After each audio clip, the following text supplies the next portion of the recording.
Hey guys, welcome back everybody to another episode of What's Poppin' Podcast. I hope you guys are having a wonderful evening, morning, or afternoon, wherever you guys are in the world watching or listening. Appreciate you guys for hanging in there with us. I know we didn't get an episode out for you guys last week. That's partially because it was pretty dead quiet on news. Yeah, we're waiting on news. We had a couple things here and there, but I don't think it was long enough for an episode that we wanted to put out for you guys. So we're like, hey, you know what?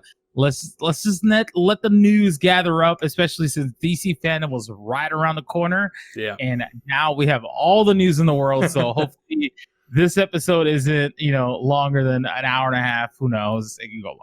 It'll be a party. Yeah, it'll be a good time. Yeah. Anyways, we really appreciate you guys. Thank you guys so much for all the new subscribers as well. I know I've had a few people from my Twitch channel go over and subscribe. Please share it, guys. Share the podcast, share the YouTube channel. Let people know that we upload a variety of different stuff. We do we do reactions. We do the podcast, obviously. We also do reviews. Potentially some more other stuff that's gonna be coming along the way as well. But yeah, I hope everyone's been having a great weekend. Tim, have you been all right? You've been watching anything new, bud? Dude, I have had one of the most busy entertainment weekends in the longest amount of time. Not only was DC Fandom this weekend, I caught back up and actually watched the rest of The Boys season 1. Oh, nice. Which was just as difficult at times as I thought it was going to be, but I appreciated it quite a bit. I would say that if I had to do our rating scale, it would differ upon who I was talking to, because I have to say it's a very strong show for the faint of heart or squeamish. So don't watch it. You think it's a hard pill to swallow, in your opinion? For someone who gets like really grossed out real easy. Okay. Yeah. That's not going to be their kind of show. But for someone who can take that, I found it to be kind of worthwhile, and it was funny. Made me laugh hard a couple times. Yeah. I really enjoyed that. And then there was something else that I caught up on. I can't remember off the top of my head. But I think that's just because my mind is so caught up in all the DC Fandom stuff that went down. Right, man. You went full on superhero this week. I did, man. I sat there for 8 hours and reacted to it. So if you guys want to see what that was like, you can check that out on the YouTube channel. Yes, please do, guys. Yeah, this is actually our most recent video. Tim did a reaction, actually his first reaction on the channel too. I did. Yep. He did a full-blown hour video of him reacting to pretty much the big points on the panels, which were the reactions, their topics and stuff like that. So please go give it a watch, and also a like. That'd be awesome. Yeah, I do appreciate that. It was a blast, man. There was some very much low lights, which I didn't include in the video because I didn't have time. But the highlights, when they had the highlights, I'll tell you what, man, there was some highlights, and we'll get deeper into that when we get into the news. Yeah. But yeah, no, other than that, man, I've just been enjoying life. I got new internet. It's fast as hell. So I'm just excited. This weekend was good. Cleared everything, man. Your pores. Just kidding. I'm like, look at them all. Yeah. But how are you, dude? How was your weekend? Everything's going good, man. Honestly, spent some time with some family. Had my niece's birthday. Didn't have a birthday party. Yeah. It was just mainly immediate family. Just a small group of people, just us people that we trusted, obviously. But it was good. It was good. The only thing that was kind of a bummer, besides that, was the fact that I was on my cell phone a lot of the times not a lot of the times, but whenever we're like eating dinner or just chatting, like I kept looking at my phone. They're like, "Why do you look at your phone?" I was just like, DC Fandom, man. I was trying to balance time with family. And I was like, "Oh shit, the trailer just dropped for the Batman." I get that. But yeah, it was a busy weekend. It was a lot of fun. I had a ton. I don't know. It was just a nice, relaxing weekend for sure. And also all the crazy news that was dropping, man. I wanted to be a part of both, the excitement on Twitter and everything. And oh man, it's a good time to be a nerd. It is a great time to be a nerd, man. Aside from that, I did start watching a new show. Technically I watched the last week. The first episode of Lovecraft Country came out on HBO Max. Okay. And there's 2 episodes out, right? First episode, I just want to go ahead and get this out the way, kind of give it a small little review and see what I think about it so far. Okay. Starts off really, really slow. Didn't really know what to expect at all because I've never read the novel. Apparently, there's like a novel based off of this, and that they've been trying to push for a movie or a show for it to be made. And just for clarification, for my part, this isn't about like H.P. Lovecraft and his stuff, right? Or is it? Well, it is, yes. Oh, cool. I might. So it's yeah.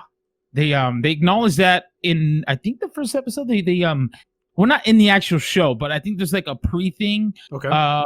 where they tell you, pretty much how they were trying to make this show, and it just took forever, apparently. So it's like, yeah, I didn't know what to expect. Right. You know what I mean? I never read any of the books, or I just wasn't sure. So I went into it very blind. Okay. And it starts off very slow, but I like the overall aesthetic of the show. I was into it. You know what I mean? Okay. And pretty much the first, I would say, 40 minutes of the show seems different than what it ends on.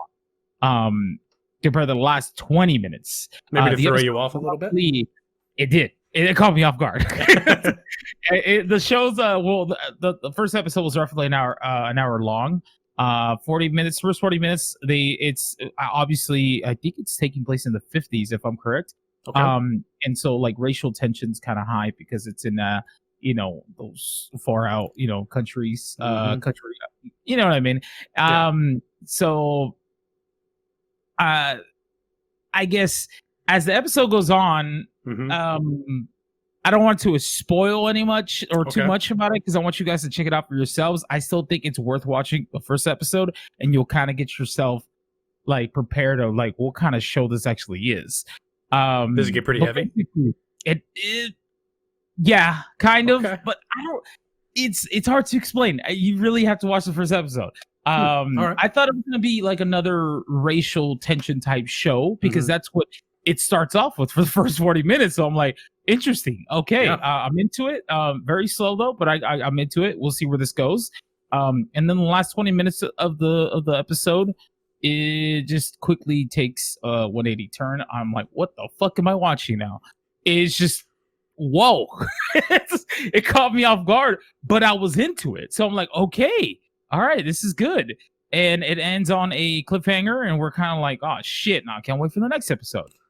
Now That's how they get you. So I give the first episode for sure. It was like a solid 4 out of 5, dude. Because I was like in there, like, okay, this has got me hooked. Jimmy. And then last night I finally watched the second episode. Okay. I couldn't sit still.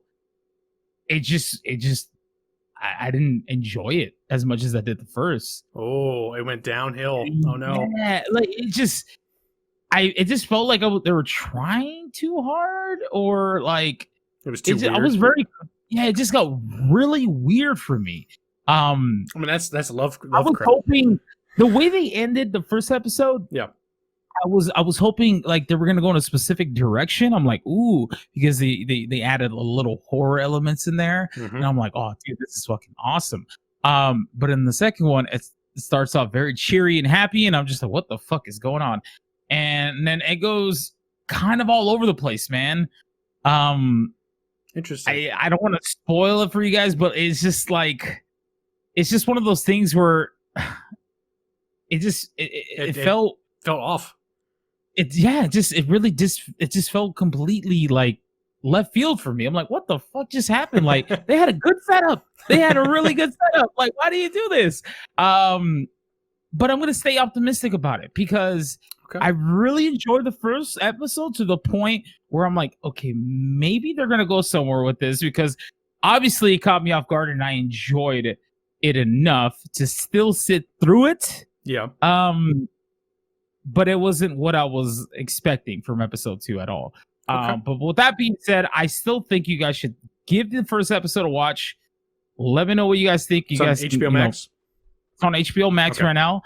And like I said, episodes are roughly around an hour long. You guys, episodes. Yeah. And then there's some really good acting, by the way. I didn't acknowledge that the acting is pretty good. The aesthetic of the show, the music, everything it's nice. I like it a lot. but yeah, that's it. That's the only thing I've really been watching is just Lovecraft Country, and then I've been watching a bunch of old movies and stuff here and there. Just waiting on being able to watch some new ones. I guess you can tell them now what you're going to be watching this weekend because I can't watch it. I mean, when it works for me in life, sometimes it rains in spades, and I guess I'm earning them today because I found out that my local theater, my local town, if you're where I'm from, should I say, you know which theater I'm talking about, but they're like, hey, this Thursday, Friday, if you want to see New Mutants, we're going to be playing that, and then they're like, and then Monday you can get an early screening of Tenet from Christopher Nolan, and so I'm like, yes and yes, please. I will do both of those things. So so I'm a partial. I'm jealous. It's cool. I'm sorry. I wish I could help you. I wish I could. Unfortunately for me, guys, it is no movie theaters near me are not playing anywhere. Movie theaters here just doesn't seem like that's not like a priority for them to open up right now. But luckily for you guys, Tim will be able to watch it. So he's definitely gonna check out both Tenet and New Mutants, and then he can give us a full review, hopefully. And I'll be very, very clear to talk mostly non-spoiler through, because I know that a lot of people won't get a chance to see this for a good while. And then maybe once it's publicly available, then we can get into spoilers and stuff like that. But I'll just basically avoid spoilers, so you don't have to worry about that if you want to click on the reviews when they come out. Yep, perfect. And that's about it. But I think we should probably get into some news topics here, because we have a couple spicy ones. And then once we get a couple news topics out the way, we'll go ahead and start talking about our opinions about the DC fandom stuff. Because I know I kept having people come into my live stream yesterday. Like, oh, what do you think about this? I'm like, I really can't talk about it because I want to save it. You got to check it out here, guys. Come on. It hurts me that I can't, say this stuff or my opinions about certain things without me, like going into it. You know what I mean? So here we are, ready to get started. But the first bit of news that I thought was really, really cool. Okay. World's last remaining Blockbuster is becoming an Airbnb rental property in September for $4 a night. I didn't know there was a Blockbuster still standing. I'm wearing a Blockbuster shirt, ironically. Yeah, there is one more, and it has become pretty much like almost like a tourist area. And it's pretty nuts, man. And these pictures look really freaking cool. That's awesome. Yeah, it looks like you can, spend the night there, watch movies, whatever you want. It's just that's cool. It's such a cool idea, and they kind of decked it out to make it look like real, like 90s too. I miss those things so much. With the VHS, you're able to watch the VHS movies and DVDs with the snacks and stuff. I think that's such a cool idea by that man. I'm like, for $4 a night. That's $4 pretty cheap. Yeah, $4 a night. That's pretty cool, man. That's like that's taking the Netflix and chill to a whole nother level right there, man. I imagine you probably can't go to that extent there, though. I imagine. I know, but I think it's pretty freaking awesome. So I applaud the last remaining Blockbuster to actually still stay like relevant and then talk with especially with all this media of everything being able to watch at home and stuff. But this is definitely something for people that are from our nostalgic age nostalgic group, because you're not gonna see any youngsters really go to this because they have no nostalgia for that. But like someone for like us, I miss it so much. It was something so special about it's like almost like the second theater. It really was, because like you would go into the movie rental place and it would always have kind of like that weird smell you could never identify, and there's always the like high school or just out of high school person behind the register who's always kind of looking like they hate their life, but then for some reason you're like, hey, I'm gonna cruise around the outer wall and then go up and down the aisles and check out every single movie they have, even though you already know which one you want to get. It was always something to look forward to on the weekends. At least for me, it was a lot of the time, man. I would always rent 2 movies and a video game. That was like my thing, or a movie and a video game. Yeah, and it just. Oh, man, the good old times, dude. Yeah. So it sucks because it's like that's something I definitely would have liked to share with my kids and stuff. unfortunately, won't. But something like this, that's cool. Yeah, that's super cool. Hopefully, it does very, very well for them to the point where they can still stay open. And it seems, I mean, they've still been surviving this entire time. So, yeah, I think they'll do just fine. Next bit of news here, we have, it's actually caught me by surprise too. Will Smith's Fresh Prince of Bel-Air reboot. Oh, okay, cool. And it says that it will be a dramatic take on the original series inspired by Morgan Cooper's short film Bel-Air, which I haven't seen personally. I haven't even heard of that. Yeah. It says that HBO Max, Peacock, and Netflix are currently bidding for the series. Ooh. Well, I would say HBO Max probably would be best. Yeah, I was gonna say Max or Netflix, 100% sure. Peacock, as of right now, probably not. Well, because we don't really know what Peacock really is just yet, and like how in terms of production and like quality control. The quality control. We gotta just see what it's about. Yeah. So I think waiting on Peacock, probably not. But I think Max or Netflix definitely would make sense, man. Because probably Max more though, because I think Bel-Air, Fresh Prince of Bel-Air is on HBO Max right now. That's what I thought too. I mean, it was on Netflix. I think that's just because for a while their shows were flip flopping on whatever streaming service. But I think at this point they're kind of. I think it's because certain shows and movie series and stuff won't always stay on a single streaming service. Right. Like let's just say Harry Potter. A lot of example. people thought that, whoa, Harry Potter's going to be on HBO Max, but you didn't read the fine print. It's not there forever. It goes to different other streaming platforms because they make more money that way. Yep.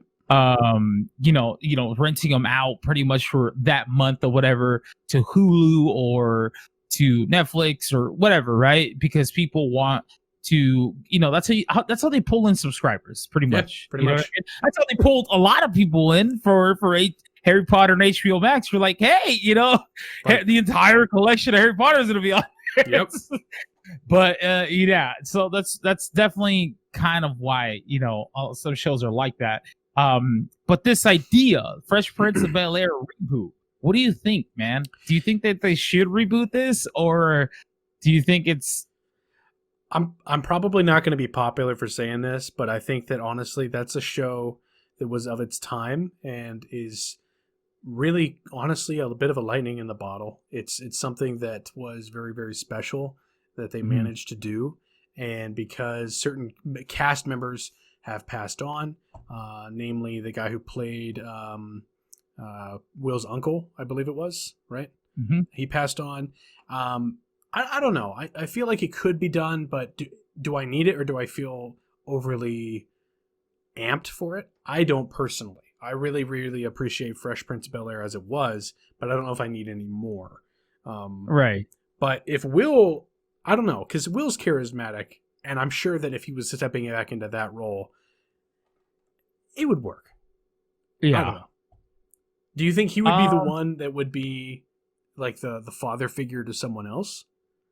See, that's the thing. I don't know what to think about this whole like reboot thing, because the word reboot nowadays means different fucking things for certain people. Yeah. You know what I mean? So sometimes reboot could also mean like a remake, but they're just using the word reboot. Or like a soft reboot where it's kind of a sequel. Or it's still in the same universe that is still taking place years after or whatever, right? I don't really know. But if they're going with the premise of like, let's just say it's like a soft reboot, quote unquote, and they have like Will's character come back, and also his cousin Carlton.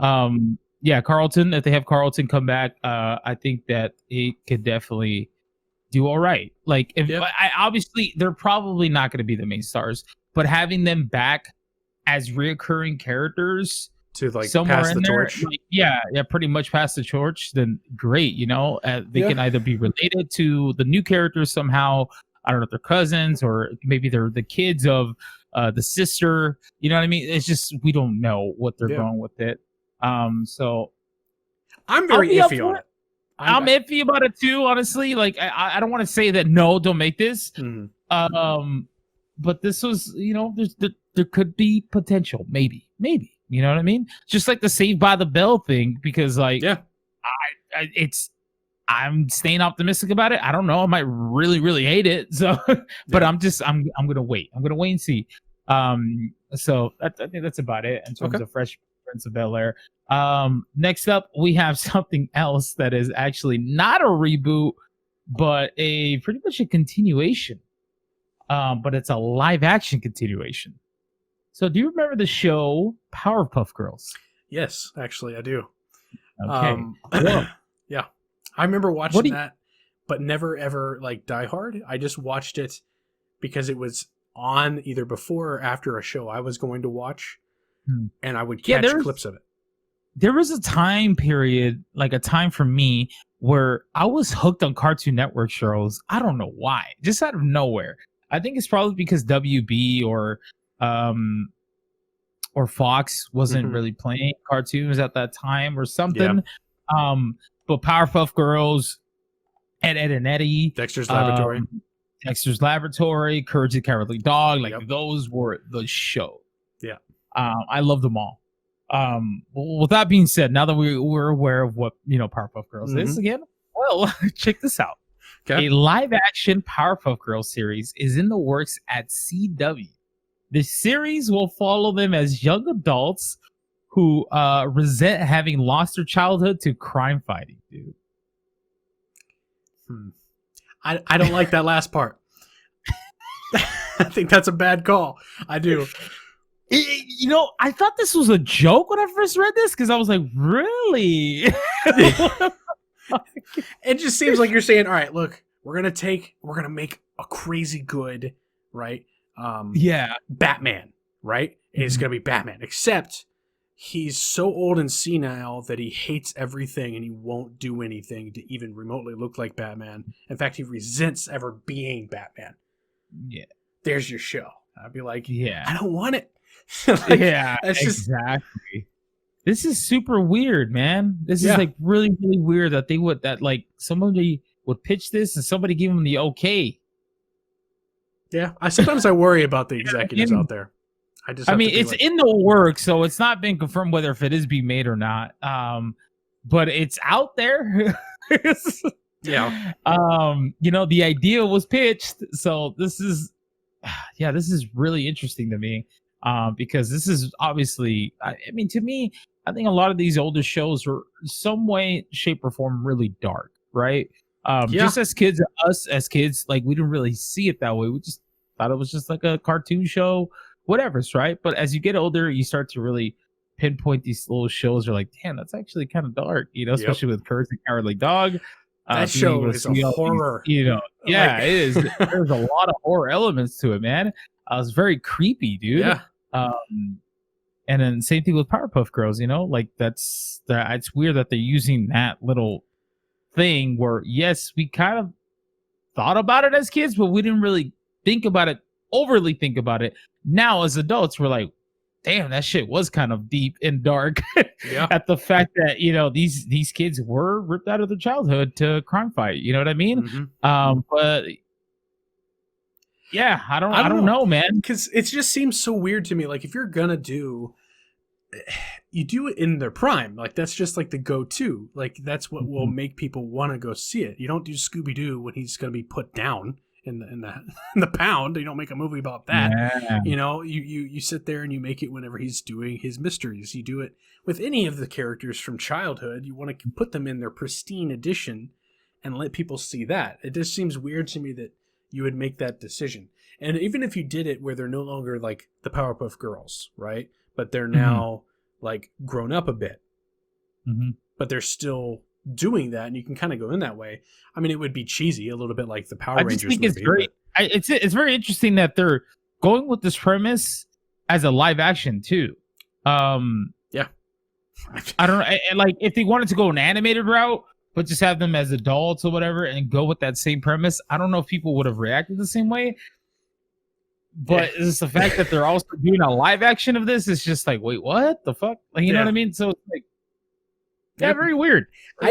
just like, okay, I mean, it's your money, your project, go do it. I don't know. We'll definitely keep everybody updated in terms of this Powerpuff Girls project. Yeah. Because if we get any more news in regards to this, I wouldn't mind following it, see where it's gonna go.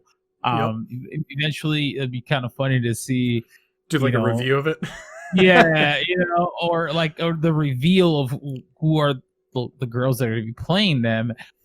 Is Mojo Jojo coming back? Like I mean, a live action of him. I don't even want to know what that looks like in live action. That would be disgusting. You're right. All right, so we got two more here now. I'm going to toss it over to you. Okay. So I got another one that's a little weird and left field. Dude. I know where this is coming. People were having a field day on Twitter. I know what this is. Yeah. So check this out, guys. A Karen, quotation mark, Karen movie is in the works with Taryn Manning set to star. The film will follow a racist, entitled white woman in the South who terrorizes her new African-American neighbors. Can you believe that shit, dude? What the fuck, man? People see that every day on Twitter for free. You're not going to get them to go pay money to see it. Dude. It's so stupid. It's laughable. And people are having a fucking field day, man. Just grilling. Like, this is, I doubt that this will be made, especially after them announcing that, because nobody wants to see that shit, dude. Nobody. I want to know the bubble that whoever came up with this is in. That they think that this will be a hit. Yeah, dude, that's nuts, man. Like, maybe the gambit, right, is this is so stupid and controversial.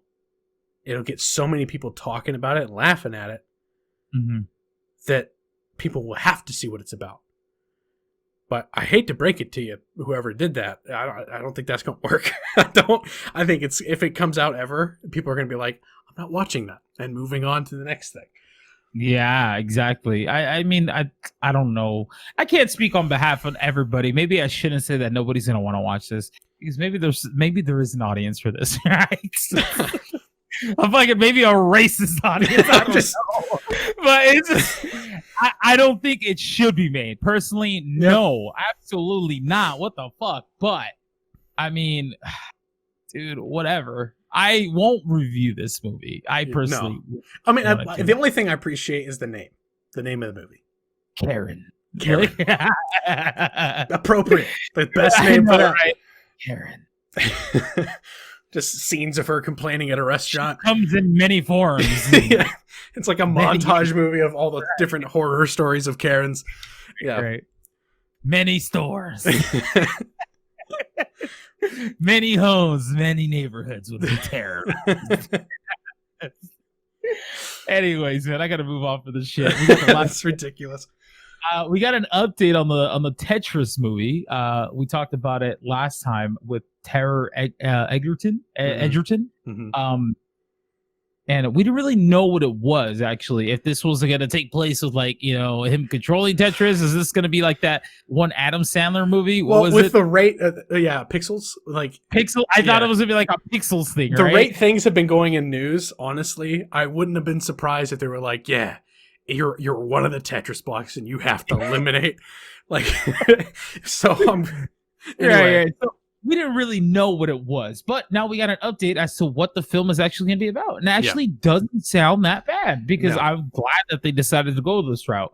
And they kind of should have said that in the very beginning, because it threw people for a whirl. You're like, what the fuck, a Tetris movie? But basically, Taryn says that teases he's coming, his upcoming Tetris movie. It's definitely more of a social network than the Lego movie. Yeah. So the film will focus on the battle for the rights of the game. Apparently, there's history behind that, which would be cool.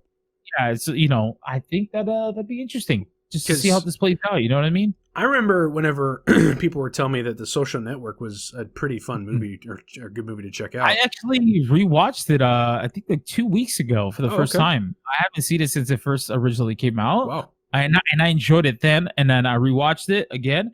It's actually a good movie, man. It holds up. Probably Jesse Eisenberg's like one of the biggest roles in my opinion, like in a film. And what was cool about the movie is that it never like. It's about Facebook. You think how interesting is that going to be? It actually is kind of it strings you along pretty well.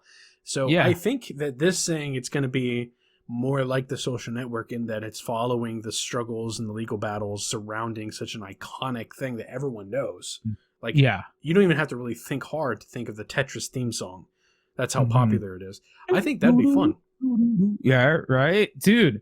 Yeah, so I think if it's shot very well and it's shot like in the same way that The Social Network was, where they make it interesting, and not like a, just like a boring documentary or whatever, but like an actual like premise and stuff. I think this would be great. Honestly, I think this would be really, really cool. So I'm very curious to hear more about this. So hopefully, once we get more news about it, we'll keep everybody updated on the Tetris movie because. This is definitely one of those that I'm interested to hear more about. But what else you got for us, Tim? Okay, well, I'm going to jump into some Star Wars news, and if you are a fan or not of the sequels, this is kind of relevant. This comes from The Direct, which is a news article site that I found to be kind of yay or nay on accuracy, although if they do like an interview piece, that's typically very accurate, so this is being one of them. Basically, someone from where was it? She was interviewed by The Wrap to clear things up about the future of Star Wars, and she revealed that it's an evolving process, and she went on to say that they're working hard on things and that they're hoping to look forward to do bigger, broader, better projects and everything like that. But then she said, in an interesting note, Kennedy admitted Lucasfilm creatives, quote, need the time to step back and really absorb what George Lucas has created. And she went on to say, now we're stepping back. Stories have been told within this universe over the last 40-odd years, and there's the realization that this is a mythology that actually spans about 25,000 years. When you really start to look at all that different story that you have been told, whether it's in books and games, we just really need the time to step back and absorb what George and others have created, and then start to think about where things might go. Which I'm going to pause there because it's not quite done, but this seems like something they should have done from the get-go. Exactly, dude. That just fucking tells you that their initial like intentions were just to make money, and not please. Or they didn't even really understand what they were buying, which is frustrating. Yeah, exactly. It's just that they know that the Star Wars name is such a like icon, iconic like symbol, like the name itself. You know what I mean? And then the music and everything, just all together, the characters, all they see is dollar signs, dude. And then they don't realize that a lot of that can be ripped away by some of these, the internet right now, man, has such a powerful voice. Yeah, and there's a lot of people who I would say are some of the most dedicated fans who know each and every story and bit of stuff that was in the Legends content and everything, that when the moment you contradict that, they will call you out in a moment on that stuff. Exactly. And so I understand that that would be very terrifying, but you do need to cater to them because they're the ones who are going to be paying to see that every time around. Not only that, they got to remember that a lot of us content creators, we're on the smaller spectrum, right? But there's bigger people that have a fucking voice. And they can literally convince thousands and thousands of people not to go watch a movie because this character kills the entire thing. And they won't go watch the movie. That's the thing. So it's hard to find that balance. I think their intentions weren't wrong all the way. In terms of trying to get a new audience in there, and also trying to please the older audience. Yeah, it's a difficult balancing act for sure. But now that they see that it can be done because of Jon Favreau, Yeah. They did not expect the success that Mandalorian was going to Jon get. Favreau and Dave Filoni, both of those, along with the excellent directing that went on with all the various directors too. Yeah, they did not expect it to be their big hit, and it ended up a bigger hit than there is for the Star Wars films, in my opinion. It just seems that way. It's people. It's certainly less divisive. Yes. Yeah. Yeah, that's for sure. Like, do you like? Let's think about it. How many people do you think bought a Baby Yoda toy over a BB-8? BB-8 was cute. But I will say, I think Baby Yoda did at least match BB-8, which is saying something for a show to match the episodic videos. Yes, with the budget of just like, I'm pretty sure it wasn't that large. Not as big as the movie. Movies, yeah, exactly. And now, like they probably see that. You know what I mean? Like they need to. This is a good thing. I'm not talking about this as a bad thing all the way. This is a good thing that they're actually going to take the time and actually talk to certain people and see where they can go with in terms of story. Right. Well, that's actually where it kind of continues. Totally fine with that. But go ahead and continue. Yeah. So that's kind of where it continues there. She said that, start to think about where things might go. And she says, that's what we've been doing, and we've been having a great deal of fun doing it, meeting with lots of different filmmakers and talent. There's so many fans out there, have so many filmmakers that have been influenced by Star Wars for so long that it's a fantastic opportunity to get a sense of who wants to be a part of this. She also said, the article goes on saying, meanwhile, Kennedy has openly stated that television, specifically like Disney Plus, is indeed an important part to the future of the franchise, since it has the, quote, ability to be very character-driven with extended storytelling and connected storytelling, which is exactly true. That's 100% true. I mean, The Mandalorian, if it was a movie, would not have been at all as loved or successful versus having it as a show that has multiple series. Because we came to really like and feel for this guy rather than just having 2 hours to connect with him. Exactly, But anyway, I just brought this up because I thought it was very interesting that this interview went out and she was like, now we kind of realize it, and I was just like, what do you mean now? Like, you what? It seems like a no-brainer to me. I don't think that I don't believe that she realized it now. I think she already knew, but she has to answer to higher ups. And I think the higher ups are probably like, well, now they realize it because they see all their sides, at the end of the day. And that's just, it's sad to say, but take this as a good thing. It's hopefully it's shining a good light for the future. Exactly. I don't need a Star Wars movie right now, to tell you the fucking truth. I don't care for a Star Wars movie right now. Please give me a break for like 5 years. I'm totally fine with that. Yeah, I think right now, just focus on the shows that are gonna give us right now, because I'm more excited about that. I'm excited for Mandalorian season 2, the Cassian Andor series, and also the Obi-Wan series. And dude, and not only that, they can introduce characters in the Mandalorian, take that, and they can do spin-offs off of that if they wanted to. Yep. If that character is loved or whatever, has room to grow too.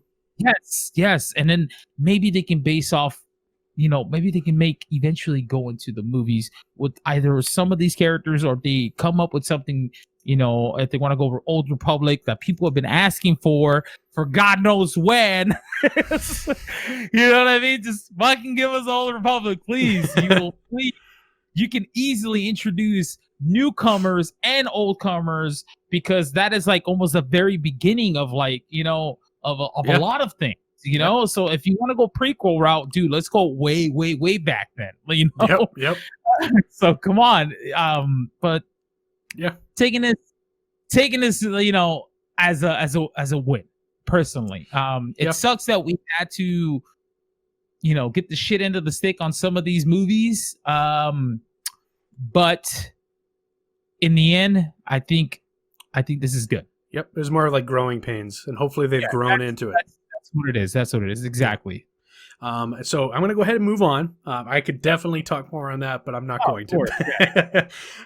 So the other thing real quick, and this is a real short one, is Death of the Nile, which is an upcoming 2020 mystery thriller film actually came onto my radar because they did like a trailer review, I believe, and it was actually really interesting. I won't say too much. I just suggest you go and look it up for yourselves if you want to check it out.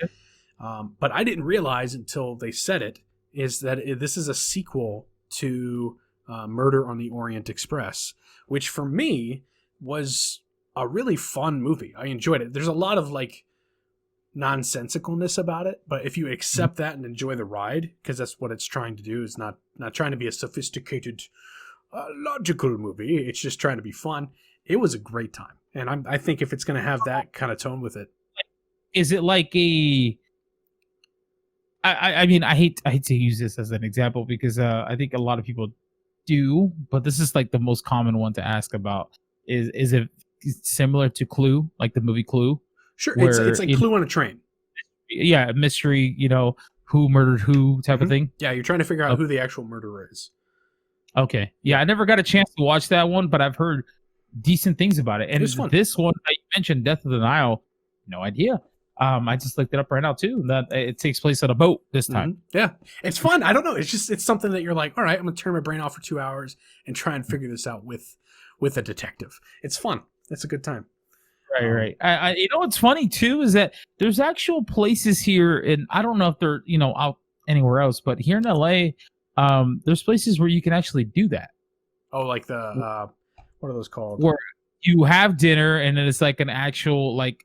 You play murder with a mystery. Game, or like a murder mystery. You try to figure out who's who, and it's actually pretty cool. I've always wanted to do something like that. So I mean, that'd be fun. That'd be fun. Maybe after this quarantine stuff is over with, but yeah, man, that's awesome. I'm definitely up to watching this one. Yeah. I believe it releases in October. Yeah, correct? October 23rd of this year. So I'm definitely going to try and see it. Hopefully, again, this is all.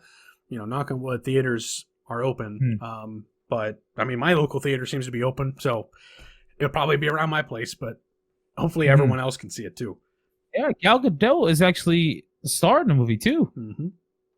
So we got the Wonder Woman in there. Okay, yeah. All right, now you got me interested, man. I'm gonna have to check out the Murder of the Oriental Express. Then I have to watch that one first and then check this one out. Yeah, I recommend it, man. It's a fun time. Okay. This is a bit of like out of nowhere too, but I really like it.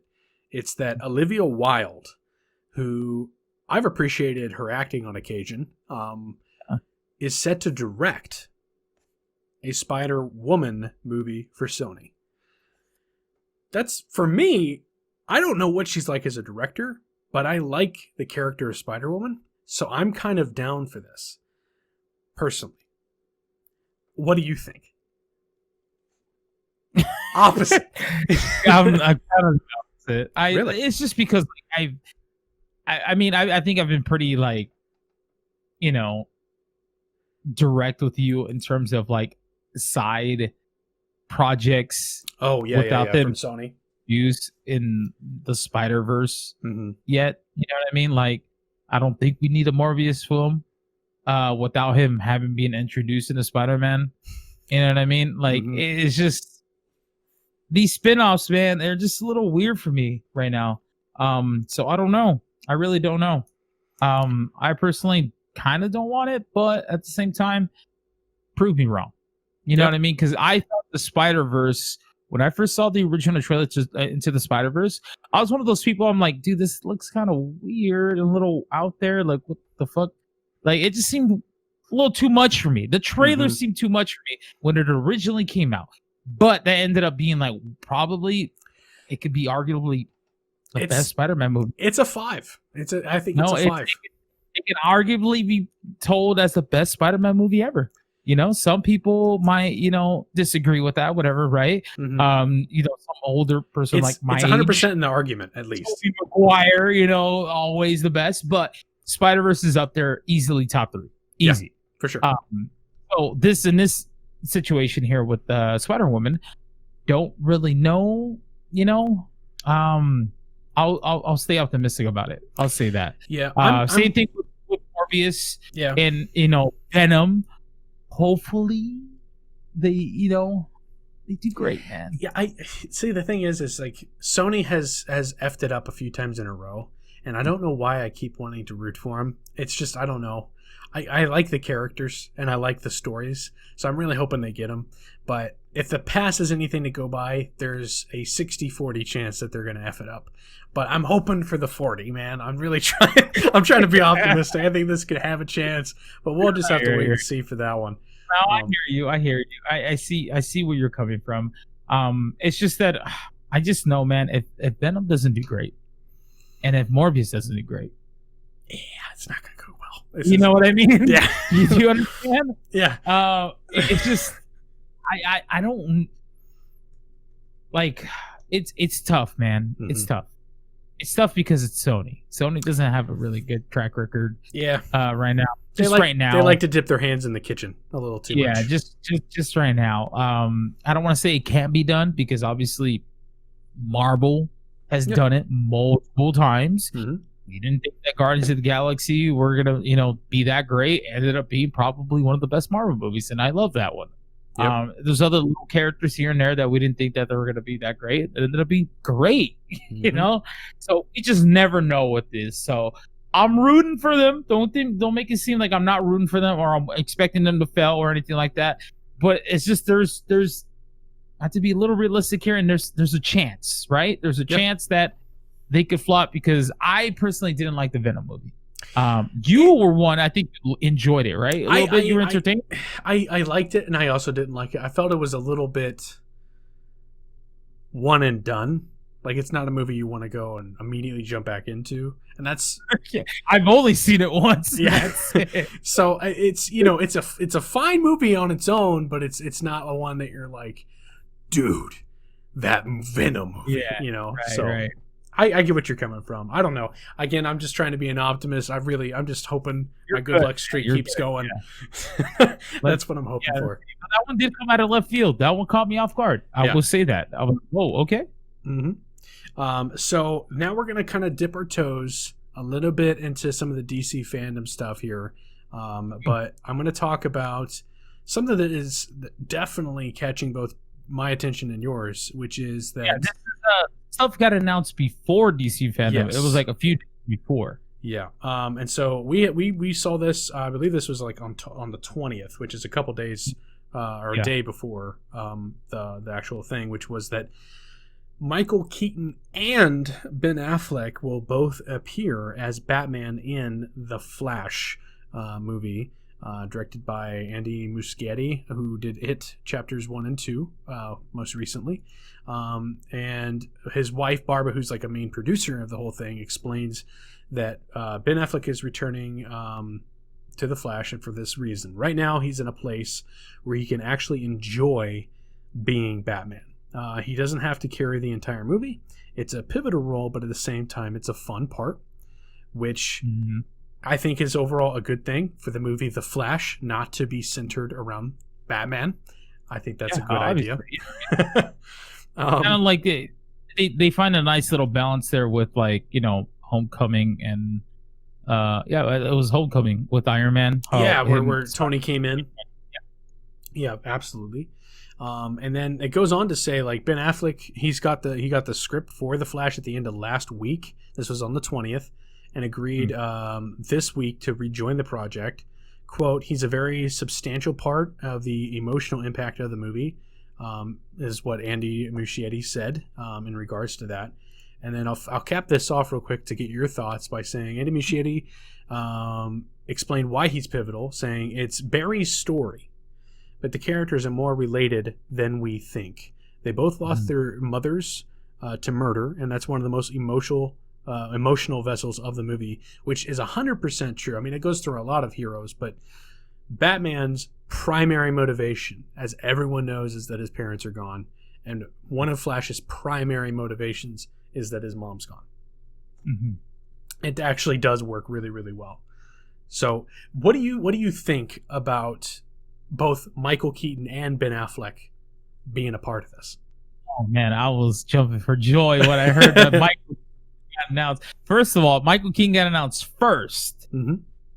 That he was gonna be, he officially confirmed, because it was just a rumor. We talked about it, that eventually they could spin it off into a Batman Beyond movie. So still hoping for that one too. But dude, I'm so hyped, man, because we get to see him in full suit. You know what I mean? Yeah. Like, because God, it's just, for me, that's nostalgia on another level, because that is my Batman. You know what I mean? That's the Batman. Well, I don't blame you. I mean, him and also Kevin Conroy is the animated series. Like those two are my Batman. Well, Tim Burton's Batman movie really, honestly, I think is the saving grace of that character. I mean, before that, you had like Adam West and his Goofy thing, which helped continue the character to be in the public mind. But when Tim Burton came on and he made it dark, serious, people took it seriously. You had Jack Nicholson as the Joker, this high-profile guy playing this part. Everyone's like, wait a minute, Batman's cool? Hold on a second. Yeah. You know, and it just spawned everything, including my favorite Batman, which is from Batman the Animated Series, like you said, Kevin Conroy. That wouldn't have happened without that movie. Michael Keaton is very, very much Batman, and appreciate it. Yeah, so I cannot freaking wait so bad. Like, that got me really, really excited. But when they announced that Ben Affleck coming back as Batman as well, I'm like, dude, this is gonna be a good fucking story to get him back in there as well. And I'm rooting for him, because I think Batfleck, you know, he got fucking he got the shit in stuff. And it sucks, man, because he never officially got his own Batman film, you know, and hopefully I'm still rooting for him to get his own. Even if it's still set in the universe of the Justice League, because we all know damn well if he's coming back now, that means that the Batman with Robert Pattinson, that's its own thing. That is clearly its own thing. That was also confirmed to be a completely its own thing. Yeah, and it was confirmed. Yeah, in the panel. Well, that's a good thing. You know what I mean? So that means that we can still there could still be two Batmen. Well, technically three Batmen now. It's because of Michael Keaton, but they can still be two Batmen in the universe without, you know, they can still coexist without them actually, you know, having to explain why there's two different ones or whatever. What was really interesting with the whole DC fandom, but really they hammered it in during the Flash panel, which was DC is really, really embracing now the whole thing that they have like a big multiverse, and wanting to say that, yes, the shows, the movies, all the different versions that's ever been, they all exist simultaneously, and that we're going to be able to have crossovers occasionally, not often, and things like that, and saying that we appreciate all the different versions that have come in, and essentially are like, that's one of the beautiful things about DC, is that we can tell these really crazy one-offs here and there, and it's still fun, but it gives us the creative freedom to kind of shuffle things as we want, which I think is kind of a brilliant play, because as you know, and we've talked about it many times, the DCEU is some of the biggest clusterfuck in film I have seen in a while, as far as the continuity and direction. Yes. And this is a pretty good like Band-Aid to put on it that actually kind of almost fixes it in a way. I don't want to say it fixes it, but they're heading in the right direction. Yeah, like it's a really good. Right now they have momentum, dude. They have so much momentum. So I'm rooting for them, dude. I really am rooting for them, because my favorite superhero of all time is Batman. Regardless, that is a favorite superhero. Obviously, you know, there's multiple on the Marvel end, but I'm always, you know, gonna be rooting for DC. So I'm hoping, dude, that this they capture the tone of Tim Burton's work. Whenever, because I'm just going off of speculation, is that the script is gonna be fucking awesome, right? I'm just expecting, or not. I don't want to expect, but I'm kind of just thinking that they're going to use Ben Affleck's Batman to somehow help Barry go through time to go back, but he ends up going to a different timeline where he meets up with Tim Burton's Batman, which is Michael Keaton. Yep. And then things go wrong there, and then he has to help him get back or go through a different timeline or whatever, right? So I think It's headed in a good route, dude. I'm so excited. Like, I haven't been this excited for a superhero movie in in a good while. Like, don't get me wrong. Like, I get pumped over superhero movies and stuff. Like Endgame, I was pumped about that one too. But this one in particular, because this is like my favorite Batman of all time. That it's exciting because I was able to see Batman Returns when I was a kid. When that came out, I didn't see that one in theaters. I saw it on video. And same thing with the original 1989 Batman. I didn't get a chance because I was born that year. Yeah. This would be the first time that I'd actually go to a movie theater. Let's cross our fingers that movie theaters will be open by then. That I'll get to see Michael Keaton in the Batsuit for the first time, like on the big screen. So this is huge, man. I'm super excited. But with that being said, I think we should, from there, let's kick off all the DC fandom stuff. Okay. Where should we start, dude? Well, I think it's a natural transition to say that we should talk about the last panel that happened at DC fandom, which is the Batman panel. Yeah. I want to talk about that trailer, man. That trailer, dude. First and foremost, Matt Reeves prefaced it, right? He's acting like it's nothing. And he basically says, we've shot maybe a quarter of the movie. So we don't have much to show. It's only 25% of the movie we've shot. That's it. Puts on the trailer. That trailer, honestly, if you hadn't told me there was 25% of the movie only in that trailer, I would not have believed it because it looked really compelling and really good. Yeah, I was going to say, man, I was like, 25%? Yeah. It was like you fucking filmed the whole thing. It looks great, as is. My reaction the entire time, man. I swear, on the inside, I was just thinking, like, 25%? Yeah, fucking right. I felt like he kind of, I don't know. I believe him. Because they weren't filming long. They weren't. They really weren't. It felt like it was like they filmed for like not even. It felt like a month probably, if that, and then that was it. But dude, this trailer was fucking awesome, man. I really enjoyed it. I love the tone of it, man. Yes. The tone is very dark, very different from any other Batman film that I've watched. It seems like it's headed in a really good direction right now.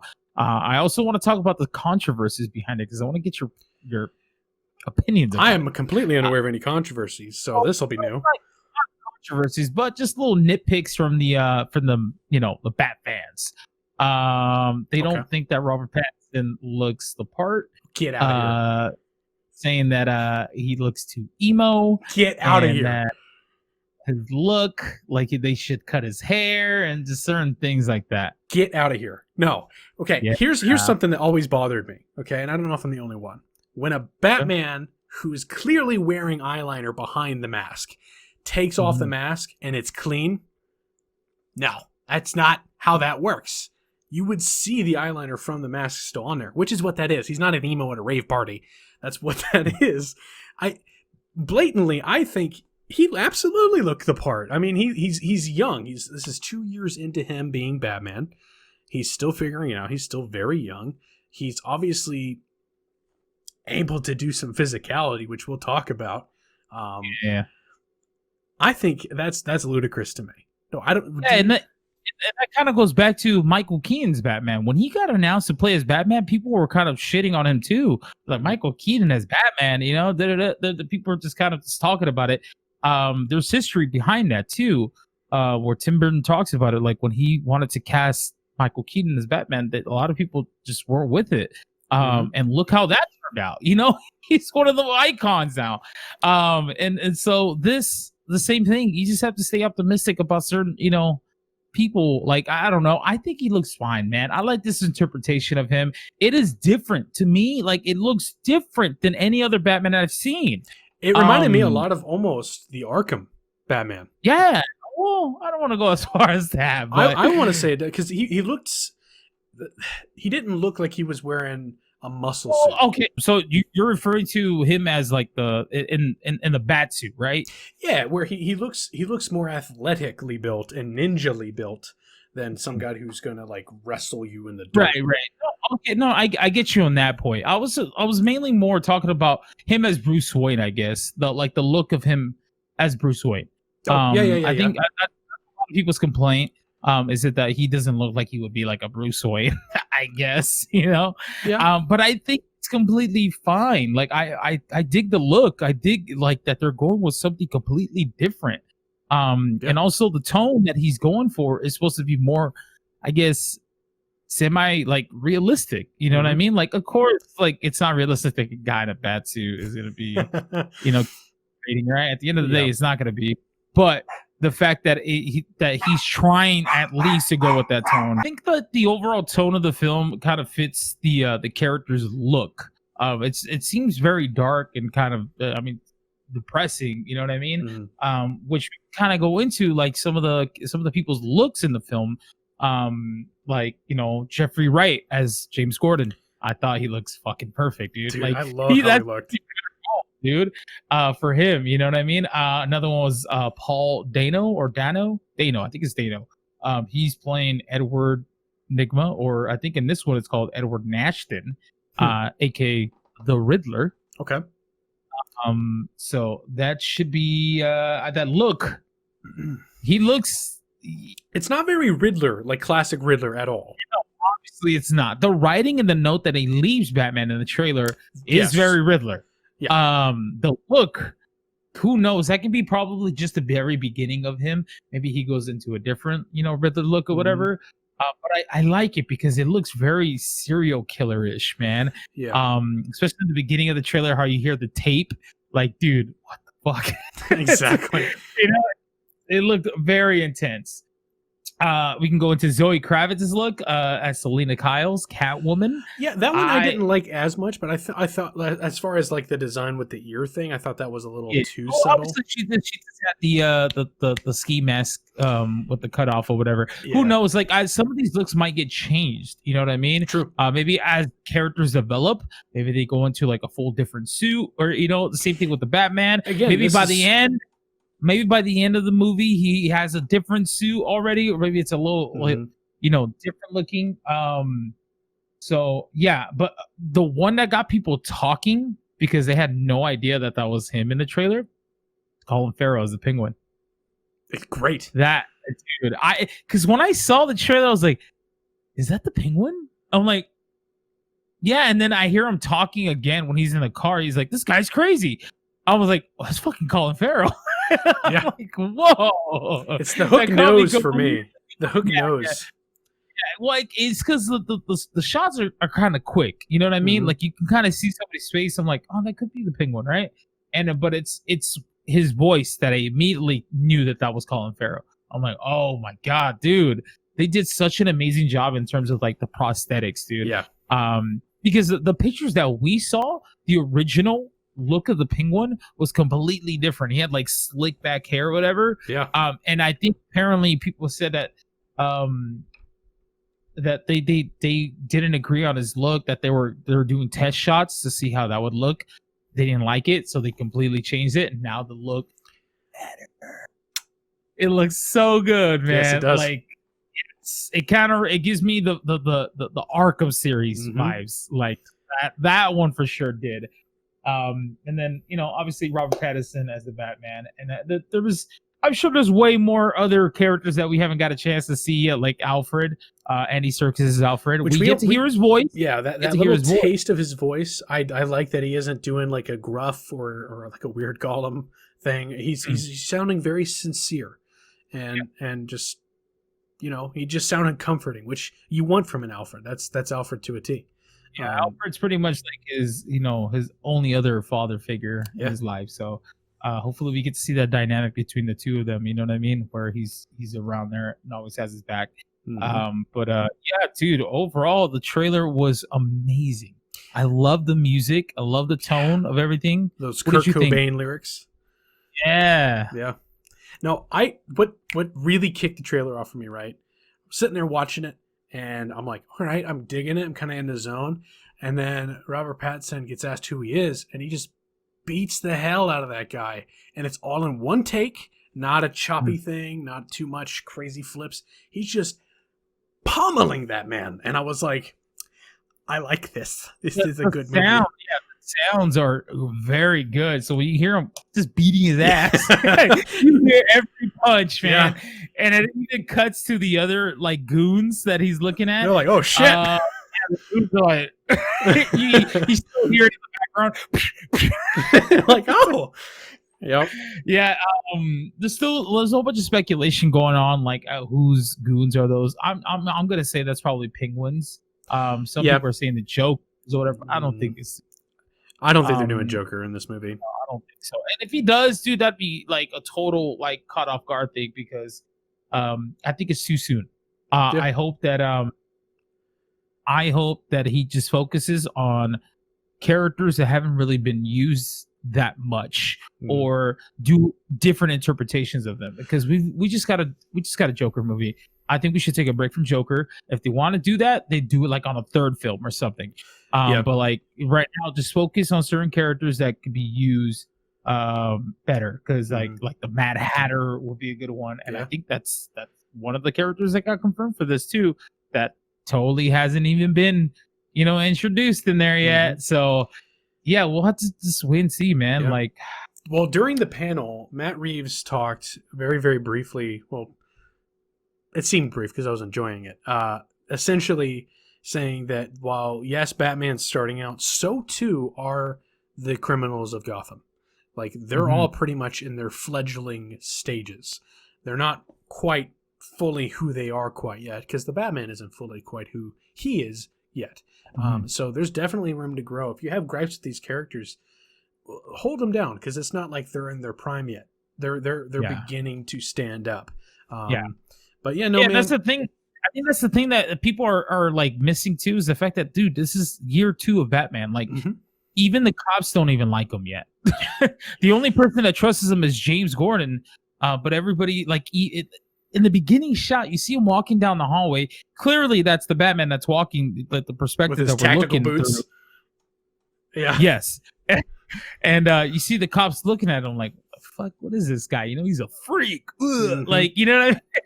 They're just giving him that look. So it's like, that kind of gives you, an idea of what Batman we're diving into here. Yep. He's still going to be a noob. He's probably going to get hit. You know what I mean? He's probably gonna get shot too, like, because he's probably still working up to it. And I love the fact that that they are gonna focus a lot on the detective work, because that is something that we don't get a lot of in the Batman movies. So that's something that I think would be really cool, because he is he is a detective master. Yeah, he's the great detective. Yeah, so that would make sense to kind of dive into that, like the whole murder mysteries and stuff, and him figuring out all the riddles and all that. So I'm looking forward to this, man. Dude, the next bit of DC fandom we can move on to then, if you're ready, is let's take a break from like the big moments, and we'll skip to this one, because this one's we've already talked about before a little bit, which was. We got a second and I guess like the final trailer for Wonder Woman 84, and we get our first look at Cheetah. What did you think about it? Did you like how she looked? I'm glad that they went the whole full Cheetah route, where she's like just cheated out, because I thought they were gonna go with like some type of like weird leopard like print outfit, and that's it. You know what I mean? And then just have her with like fangs or something. I'm like, I don't know. I didn't know what to expect, right? But when I saw them actually like fighting each other and stuff, I'm like, ooh, okay, all right. Granted, CGI though didn't seem that great in the trailer. Well, I'll say this: the one thing that made me happy about it was that it didn't remind me of a particular movie known as Cats. So I take that as a plus. You have a point there. I'm just like, at least it's not that, so I'll take it. Yeah. That could have been real bad. But yeah, I agree with you. I'm just happy that they went full on. Like, this is Cheetah, one of Wonder Woman's biggest enemies. She's a crazy good fighter. That was the last reveal that people were waiting on, was that, are we gonna get the actual full Cheetah look or not? I just hope. Now, this is my only gripe with the trailer. Okay. I just hope that isn't the final battle. Because if it is, then that would suck. might be the way it's kind of looking. You know, the way it was cut out with her. Like, I didn't like the fact that they showed Wonder Woman in all gold outfit, because I feel like that's gonna be one of those suits that, you know, like, yeah. I just felt like we should have waited for that moment. Yeah. And then also the cheetah reveal, they could have just teased her with her face or her eyes, or like to a twitching of a you, tail. Yeah, right. To let you know that she does go cheetah form, but you don't have to show everything. Mm-hmm. So them fighting and stuff, like, it was really cool. It was a cool scene, and I liked it. But it's just that I'm worried, because I just don't like it when films or trailers reveal too much, man. And I know I'm not the only one that feels that way. Like, there has to be multiple people. That's a consistent gripe that we have. I mean, like, that's the thing about trailers, that it's a very hard line to follow or balance on. Of, you want to show people enough to make them very interested, but you have to be respectful of the point of the movie is to have surprises there still. And if they're kind of shown in the trailer, it kind of deadens that impact. Right.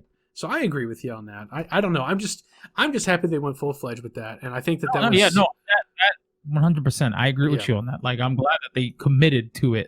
You know, yes, for sure. And you got to see Pedro, my good man. Yes. We got to see a few different people from that panel, and I thought it was really cool, man. I liked it. I actually did like Wonder Woman's panel. I thought it was cool. It was fun. They acknowledged a few things, and they also brought in the classic vintage Wonder Woman, the original. Yeah, they did. Yep.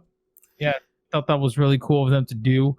I don't know if I feel like they're hinting at something there. I wonder if she's gonna play her mother, or is she gonna make like some kind of cameo in there? I don't know. I have no idea. Or it's just like another subtle homage to the fact that the DC's saying that every version of every character they've ever had debut exists, and they're okay with that. Could be that too. Yeah. Yeah. I don't know. Did you want to go ahead and move on to the next panel? Yeah. No, okay. But I wanted to acknowledge that, you know, that they brought in I always forget. I know it's Linda, but her last name, Linda Carter. Yeah. So I had to look up her last name. So Linda Carter, yeah, she was brought up on the thing, and she still looks pretty damn good, man. Because the show was like in the 70s, if I'm correct here. And so, like, yeah, I thought she did great. You know, they also shared a little moment there, where she said that, you know, her daughter understood why this character meant so much to her. I thought that was really sweet of her, man. So I'm rooting for this film, dude. I really am. I really hope it does great. They got a great cast, honestly. Let's hope that, you know, those shots weren't the big ones. And, you know, I think we're in for another win and for Wonder Woman, man. For sure. Another W. Yep. We also got a kind of an interesting panel that wasn't really sharing too much. I mean, it did a little bit, which was like the Black Adam panel. Did you get a chance to see the rocks? I did. I watched the entire thing. And shout out to Boss Logic, dude. He does amazing like concept art on Instagram. If you guys haven't checked them out, he did that art little intro thing where he's like describing the character of the Rock and stuff, or the Rock is doing the narrating it. He did all that, and I thought that was fucking amazing. Well, what I didn't know was revealed in like the second little animatic there, which is that Black Adam will be facing Hawkman, Atom Smasher, Cyclone, and then the real big surprise for me was Dr. Fate, because I've been a huge fan of Dr. Fate for a long time. He's a really, really cool character. He's Doctor Strange of DC, and it's the whole thing that I could go crazy about. But I was like, are we getting a live action Dr. Fate? Because I'm going to lose my brain. We are, Tim. This is real. I'm about fanboyed out. I was like, what? I'm very curious to know who they're going to cast for those other three, since we did get at the cast reveal for Atom Smasher. But we haven't gotten for the other three, so hopefully we'll get an announcement soon on that. Yeah, that'd be cool. But dude, this looks amazing, and I can't picture anybody else playing Black Adam. No, I loved their charisma. This is such a good role. What were you saying? I love his charisma that he brings to it. Like he was like, I need your help to challenge the other Justice League members and like take them down. I was like, do you smell what the Rock is cooking? Like, it just got me. I think that got people really like excited was the fact that he acknowledged that, maybe at some shape or form, Black Adam might, meet up with Superman and, be friends or not. And it's just like, oh, I just want to see it one day, man, where Henry Cavill, I want Henry Cavill Superman up against Dwayne. Just seeing him in the air, just floating, dude. It'd be so like go good. Full on Man of Steel, Zod, and Superman level fights, just brutal. Oh my gosh, it'd be so good. Yeah. Even if it's just like on a different planet, whatever, they don't even have to be on Earth. Just having the fucking battle would be so good, dude. Yes. I was getting hyped because of how like I know like this, like I said, this role is just so perfect for Dwayne, and like the charisma, like you said, and the energy that he's gonna put into the character is just, it's exciting, man. And I think our first glimpse of him for sure is gonna be in Shazam 2. I think so. At least a glimpse. Yeah. He has to appear in a small cameo or whatever, you know what I mean? But I hope. I can't wait to see him like in full suit and everything. Yep. It's exciting stuff, dude. Yes, but yeah, I loved it. Speaking of reveals, we had the cast, which we pretty much already knew, but for a lot of people they didn't. The cast reveal of the Suicide Squad from James Gunn, as well as a little featurette of the behind the scenes. And one thing I want to say beforehand, because I guess a lot of people forget that he said this, is that randomly during the Q&A before he showed all this, Jake from State Farm showed up, and he asked James Gunn at like a bid on insurance of like, how many explosions and crashes can we expect?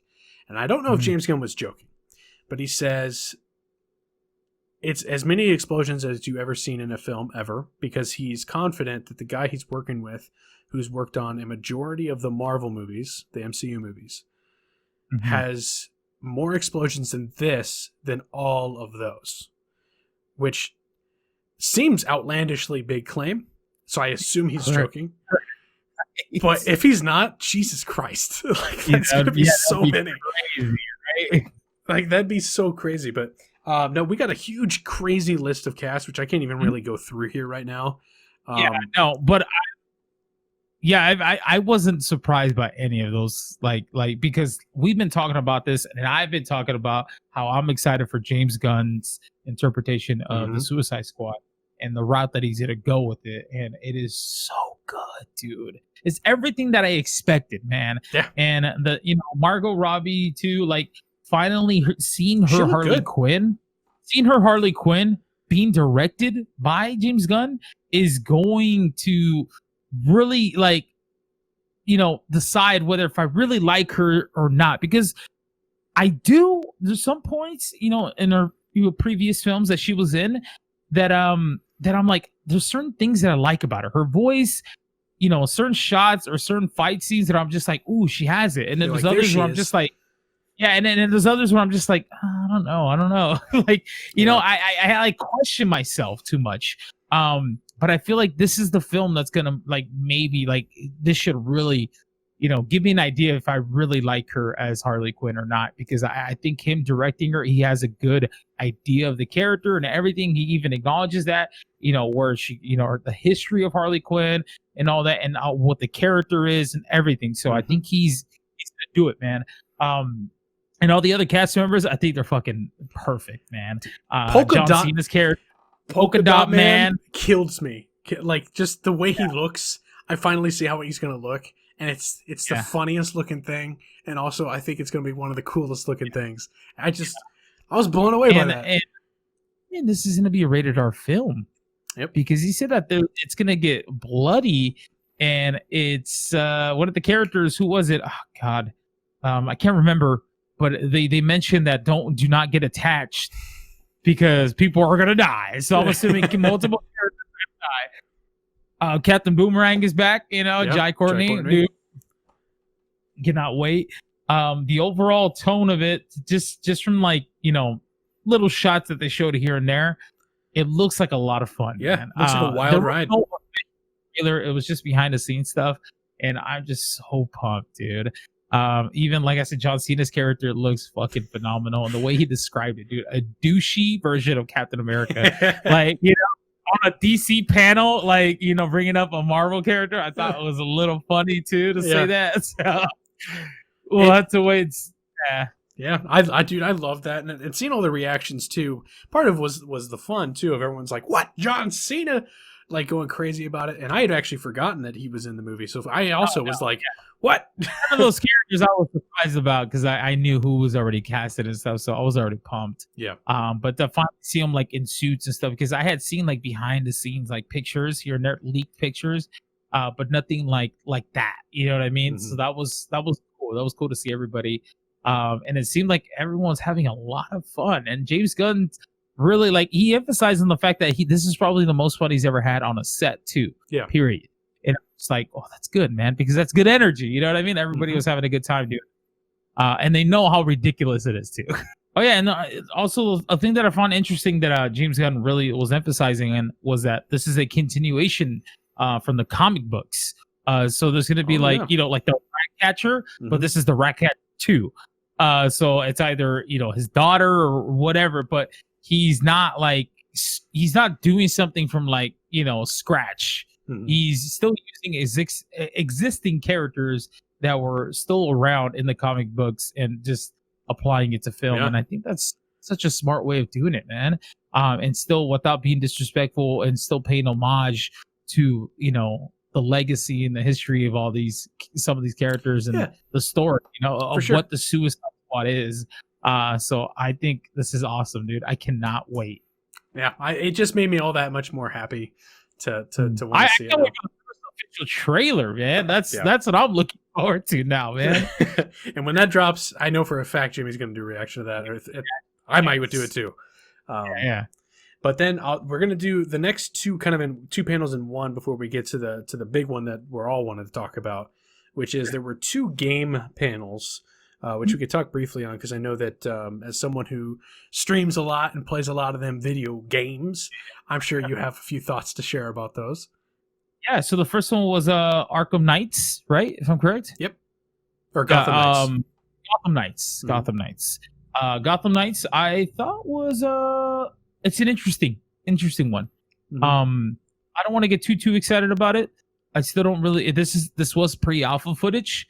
Ooh, okay. So nothing done. You know what I mean? Yeah. So I don't know what they have in store for us in terms of gameplay mechanics. I do like the story, like what they're going with though, where apparently Batman is dead.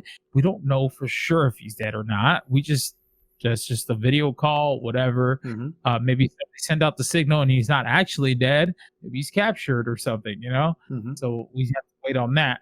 But I do like the fact that we finally get to play as 4 specific characters that I'm assuming we'll be able to just switch at any moment. Or I don't know if this is going to be a linear story where we play as 2 characters at a time, or certain portions of the game we'll be able to switch, or we don't really know too much yet. But I'm liking it so far. The only thing I really didn't like was the fact that they're going kind of like the Witcher route, where certain enemies are going to have levels, where some of them are going to be level 15, some of them are going to be 50, and you're going to just have to level grind to fight these dudes. I don't know if I really like that for a Batman game. I do like that for the style of other games, but for some reason for a Batman game, I'm not too sure. I don't know if I'm too fond of that.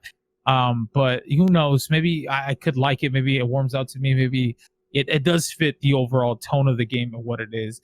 And it is confirmed to be a multiplayer too. It looks like it's going to be a co-op. Yeah, that was the thing that kind of caught my eyes, because I saw that it was like Robin is now joining or syncing, and I was like, wait, is this online multiplayer? Because that's sick. It seems like it's headed that route. You get to play as either Robin, Batgirl, Red Hood, and also Nightwing. Yes, of course. Freaking, that was my favorite character too. Aside from, I forget the most important one, Nightwing. But yeah, you get to either play as one of the 4.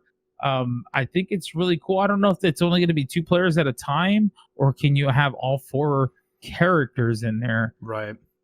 Because I mean, it would I would prefer it to just be 2 at a time. Just because I feel like it would get a little overwhelming, and it's kind of remind me too much of like Marvel's Ultimate Alliance or something like that. Yeah. I mean, that's. I mean, we can go into like the next game too, because that was another point of it, is that the Suicide Squad kill the Justice League. Yeah, this is the one I was excited for the most. Yeah, because it was Rocksteady. So Rocksteady is the one that they made all the Arkham series Batman games, and those were my probably hands out my favorite games of all time. Yep, and this is confirmed to be a continuation of that timeline. Yeah, and it still has the Harley Quinn, like the same voice actress is doing that Harley Quinn too. Yep. Which I immediately caught right away. I like the voice actors in this. I like the characters that they chose. They chose Deadshot, I believe, right? Yep. Deadshot, Harley Quinn, Shark, King Shark, and then Shark, and what is Boomerang? Boomerang. I think that's cool. I like the characters that they chose. Yeah. Fine with that. The only thing I'm kind of like, I don't know how I feel about it is the co-op option. I'm not sure how I feel about the whole multiplayer stuff for this game in particular, just because like I'm so used to the whole like Arkham where it's just you take the role of Batman, right, and that's it. You know what I mean? And then you go on this, this night, or pretty much nights. Like it's just night. Almost every game is set on one particular night. Just go out fighting crime, and you just the story develops. But I don't know how I feel about this. I kind of just wish that it was one particular character you were in charge of. Yeah. I mean, they did say that you can do it as a single player experience on both games, but you're going to be able to have to play and switch between characters, or you can switch between the characters that you want to play as. Yeah. Which is that's kind of a little annoying too. Sure. Just because you have to play as all 4. You know what I mean? Kind of. Well, actually, no. The second one, he said afterward, the guy from Rocksteady, that you're at no point in the game tied to a certain character. Like you can stick with the one character through the entirety of that game if you wanted to, which is cool. I think it's just it's more so like, what's your play style if you want to play different types of characters. Right. I still have high hopes, and I still have my expectations are still they were met regardless because of the big reveal, which we kind of already expected it, right? Because it's in the damn cover of the game, or the cover that they revealed, which was a target. Superman was pretty much being targeted by the Suicide Squad, and they show Superman annihilating this pilot on a helicopter.